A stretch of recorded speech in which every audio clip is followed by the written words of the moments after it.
Okay, so let's look at how do we build web services. Well, it's pretty simple, and I believe it was part of the first assignment early on. You were asked to create a very simple hello world web service. Okay, so let's go over that, right, and see what we were trying to do. We were setting up the infrastructure to be able to do that. So first, you'll have to have an application, obviously a Spring Boot. That's the particular infrastructure that we're using. But all infrastructures support some form of being able to map some URL, right, to some data or to some behavior, or it used to be that it was CGI, right, that allowed us to somehow have a URL that would execute some C++ behavior. And today we have abstracted that idea, and now we can very easily associate a URL to a particular executable.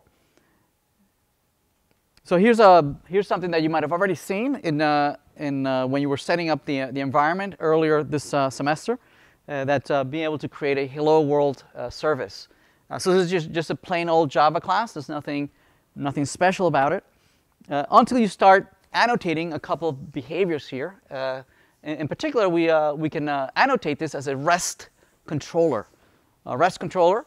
REST in that it's meant to follow a particular standard, right, or a particular set of naming conventions, right, that have been identified as best practices in industry, right? Not that it forces you to follow any of this naming convention. We're going to follow them by convention. We're all going to agree that this is the best way of implementing it, right? And I will make every argument to try to convince you that indeed this is the best way of implementing it, right? That this has been accepted. The other thing is that it's a controller in that this is going to define a URL a URL endpoint. Okay, so just like you can select a particular URL and choose a particular document that lives in the network, and so there is some server that identifies where that document is in the file system, and then it streams it for you. We want to be able to do something similar, but not with static documents, right? Not with ASCII documents or files. Right? Instead, we want to generalize that to be able to share data, actual data, actual data that's stored in a particular database, right? A particular row or a particular set of rows that matches that URL. Okay. So let's start with something trivial. So this is a hello world service. We first annotate it as a REST controller. From there on, we would like to be able to answer since we are using HTTP as the transport layer. That transport layer has several methods associated or actions associated to that transport layer, right, that allows you to do certain things. It allows you to retrieve data, submit data, change that data, or remove that data, right? And those actions or methods have appropriate names such as get, post, put, and delete, plus a whole bunch of others, right? But those four in particular are of interest to us. Right, so here's our first action, being able to answer or respond to incoming HTTP GET requests. Okay, again, this is specific to the HTTP protocol. If we were using some other protocol, we would be using some other type of some other mechanism. All right, but the idea, the concept would be the same. Right, we are in this particular case we're using HTTP as the underlying transfer protocol, and the actions in that protocol is get, put, delete, and whatnot. If we're using UDP or FTP or some other protocol, then we will be using the idiosyncrasies for that particular protocol. Make sense? But the concepts would be the same. We want to be able to create data. We like to be able to retrieve data. We like to be able to update data. We like to be able to remove data. Right? Whatever protocol we decide to use at the end. Make sense?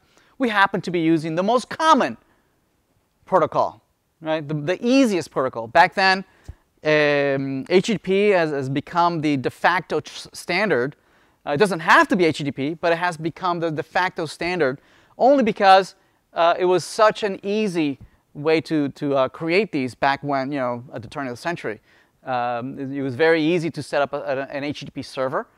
System administrators wouldn't care about it, right? If you try to establish some other port other than port 80, system administrators, you would have to go through all red tape to get permission to open up a particular port. Yes? But system administrators didn't care about port 80, right? And didn't think of it as having any particular security issues, right?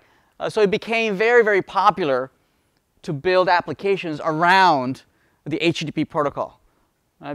Because it had a very, very low bar of entry, right, for folks to be able to start building things, right? There were hundreds of HTTP servers out there, free, open source.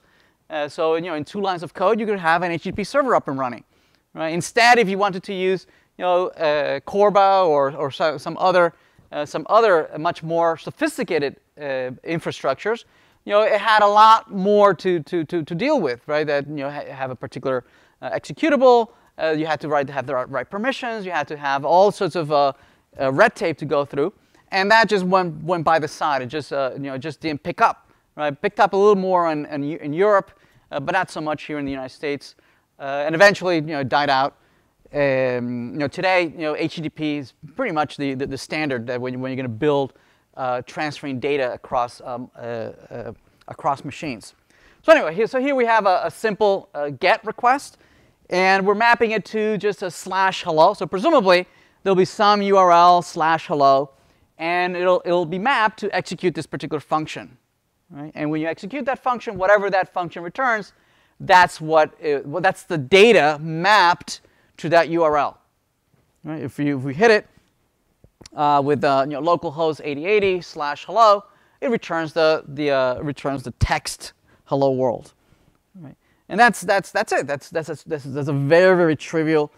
Trying to point out the fact how simple it is to set up an HTTP endpoint. It can be configured by using this notation, curly brackets name and some parameter that you can then internally map that parameter by name, parse it out from the path, and then map it to a local variable. Right? So behind the scenes, the server will match that URL pattern, will parse it and pass it to you. Right? In this particular case, we're just returning the name, the data you're passing along. Make sense? Everybody good? So if you do hello Alice, it comes back with it renders hello Alice.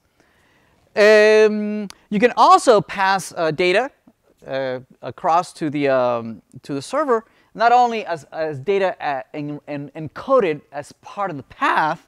You can also pass data in the HTTP protocol. In the HTTP protocol, you can pass data in 2 ways, well, 3 ways. In the path, you can pass it as a query parameter. Or you can pass it as a package, as a payload of the HTTP requests, right, in the body, encoded in any particular encoding format that you want. But if it's encoded as part of the URL, it would be using the query, the question mark, name value pairs. In this case, we have presumably a parameter, a request parameter called message. So presumably we have question mark message equals something. Here we're retrieving it from there, and we are being passed in a variable called MSG. And so it looks something like this. Hello Alice, query message equals life is good. So presumably the output would be hello Alice, message life is good. A couple things to point out. The Alice here is referred to as a path parameter. Right, or path variable.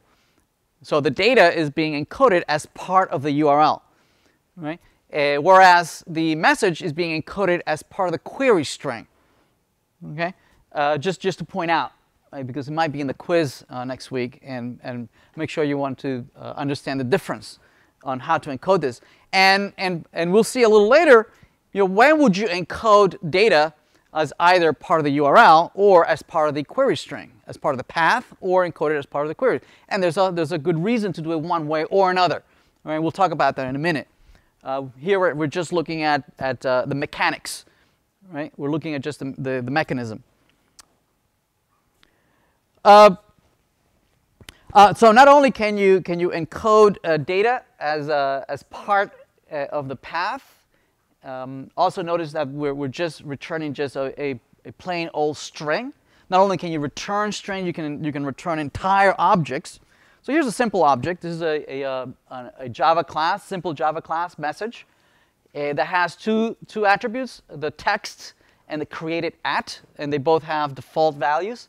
The string default text and createdAt has a new date, plus the setters and getters that go along with this. And so we can map here also part of the hello world service that says getMessage and instantiates a brand new message, and it returns message. Right, it returns an object. Now it used to be that these objects, when you try to hit that slash message in the URL, it used to be, in the turn of the century, it used to be that you would typically get it encoded as an XML document. You would get back the data. The most common way to encode data was to encode it in XML, right? Only because IBM and Sun Microsystems and Oracle, the big players, really backed the XML as a format of data exchange. Right? It became very, very popular. Right? It still is very popular, but less so today. Right? But it was very, very common to ask for data and exchange data back and forth between servers, between these data points, sending XML and then receiving XML. Right? And today, again, as an accident of history, XML has kind of fallen that way, by the sideway. Instead, today, the most common way to format data is to use the JSON format. Okay? That looks like something down there, like the curly brackets and then name-value pairs. All right? Back then, XML was really, really strong, and we'll look at XML a little later. Is yet another way of representing data. All right? We saw class diagrams, we saw relational databases, we saw object-oriented ways to represent data. We'll then see XML, and then we'll see JSON. So all these are different ways of representing exactly the same data, right? With all the complexity, with all the challenges of being able to convert from one to the other, right? All the difficulties of doing it. So anyway, today has become the de facto standard that to exchange data using encoded it in JSON as opposed to XML. Right. Nevertheless, you can configure these web services to instead respond with XML instead of responding with JSON. But the default today is to respond in JSON. Right? There's a whole bunch of idiosyncrasies underneath and lots of standards that establish how to go from from this Java object representation, right, to go to this string. This is a string, formatted in JSON. So how do you go from the field being called text here in JSON and the field also being called text in Java, and this being again a field called createdAt in JSON and also in Java being called createdAt. Okay, just like there's some standards to go between Java object-oriented going down to relational databases using JPA, right? Using some naming conventions there of underscores and whatnot. Yes, here too there's some naming conventions and some standards of how to convert between the two.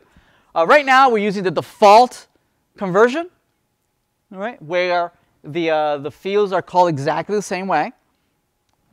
The data types are also automatically converted. So a Java data type is converted into a JSON data type.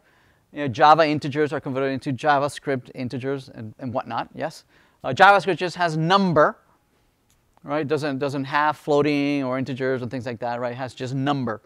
Whereas Java is much more verbose. has all certain different versions of representing numbers. Also, JSON is JavaScript is schemaless, right? There are no types. JavaScript is a weakly typed language where you don't have to specify the data types of objects.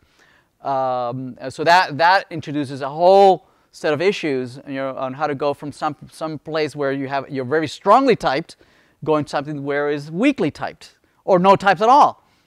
Right?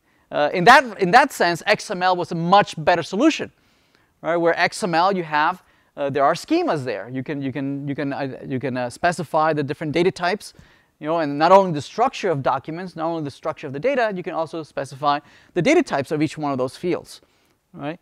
XML is even more strongly typed and has a wider set of data types, even more than Java. Okay. So kind of like the data types in Java is a subset of the data types in XML, and you can do strongly types validation of the document and the data. No such thing. Well, there are some standards that have appeared to try to have similar capabilities in JSON, right? To do some data typing and validation, when data is being transferred. We'll talk about that a little later. Anyway.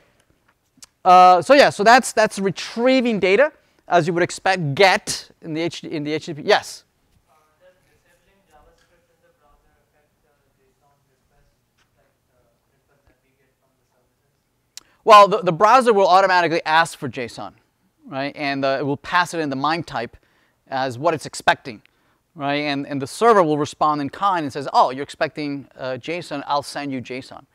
So that can be configured on those MIME types, right, of what you're expecting. You could ask for a Word document or PDF, and the server can be configured, right, to respond with the appropriate MIME type, right. Some of the MIME types won't be supported, right, but certainly XML and JSON are supported by default. So if you pass in your header that you want a particular MIME type, the server will respond with that MIME type if it's supported.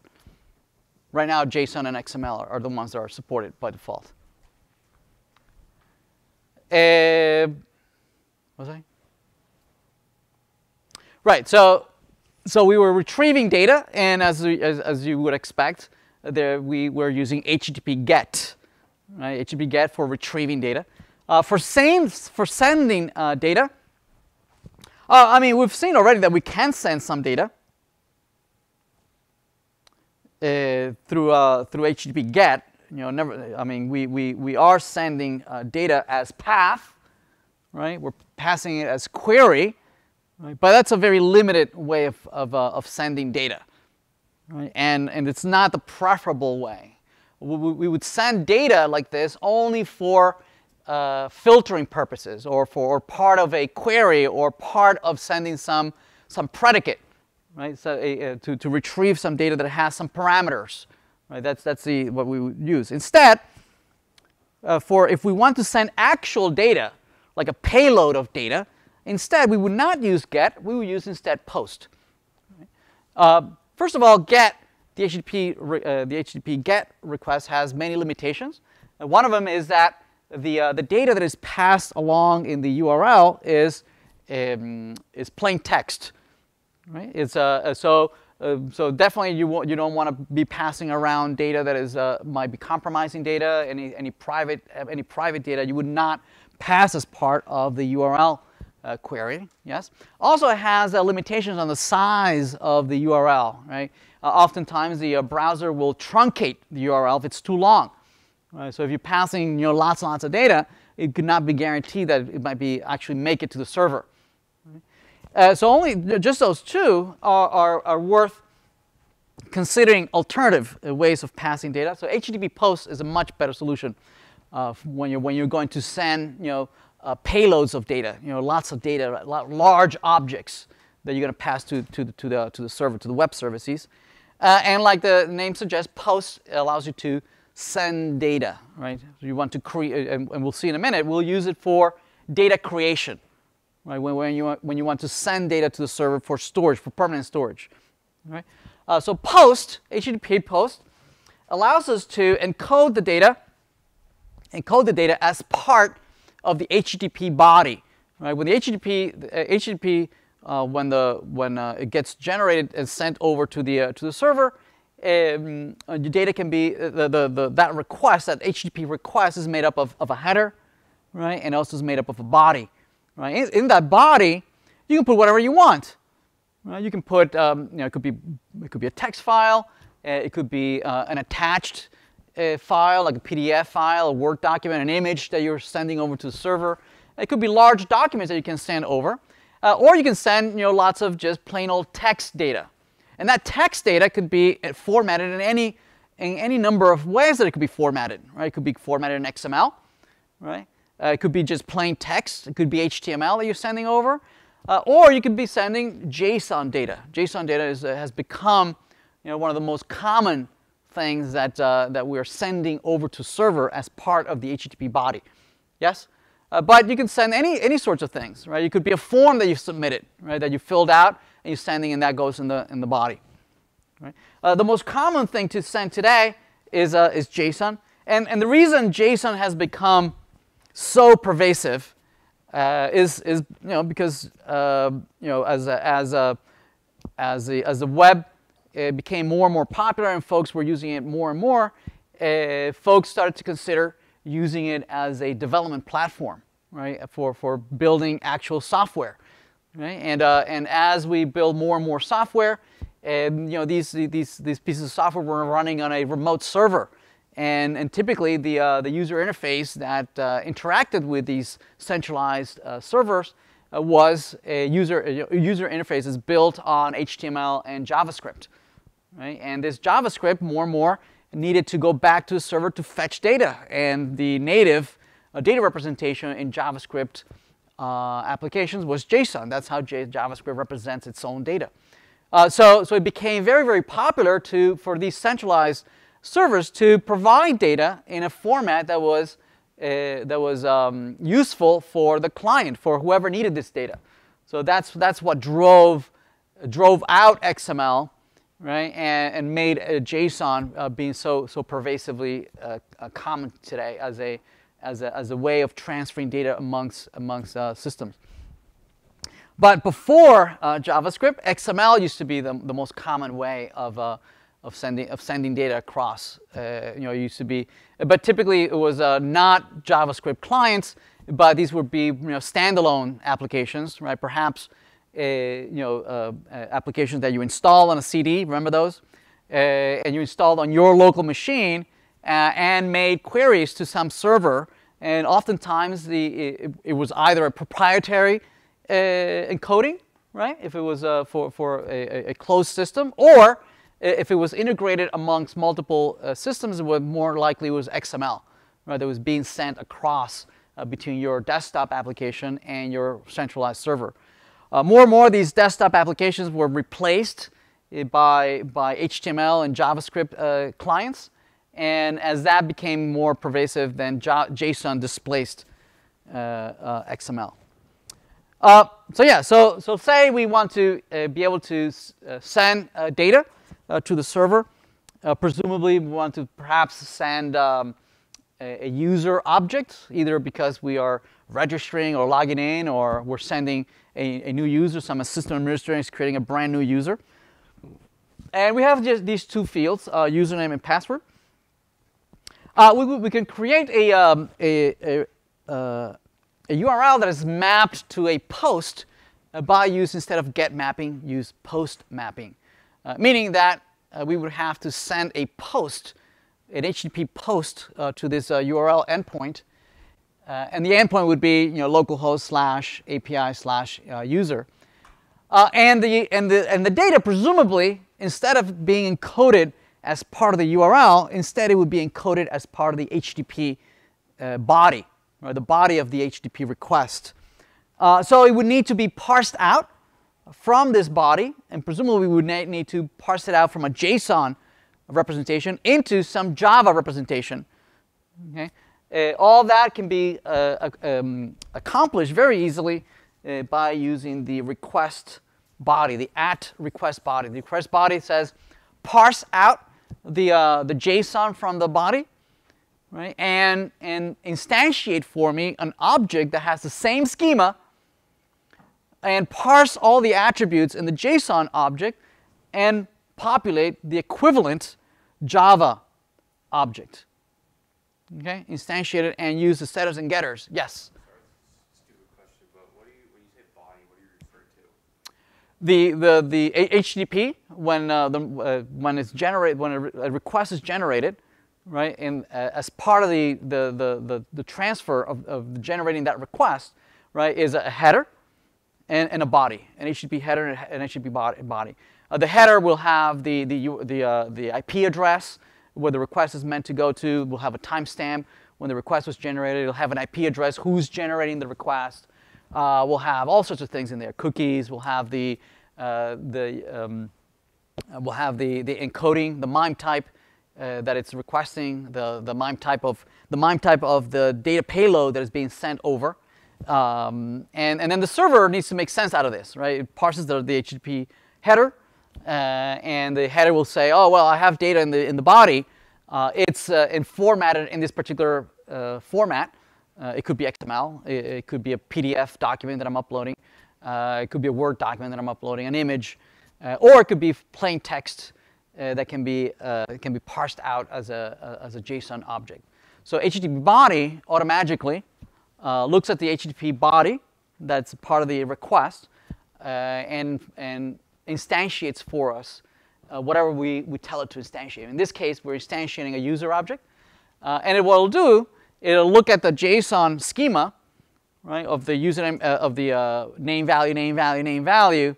It'll instantiate, in this case, a user object. And if it finds a username field in the JSON, it'll map it to a username field in Java. Right, password to password, date of birth to date of birth, and it'll start to instantiate for you. If it doesn't match, it'll throw an exception saying, sorry, I wasn't able to map it. You know, very much like maybe JPA might throw an exception, say, I cannot map this Java object to a SQL table. Right? We had plenty of those last week. Yes? Yes. Yeah. The body, you mean? No, I mean the URL itself.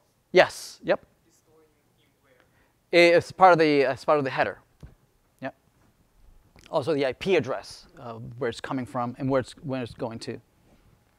Right. So here's this simple post mapping.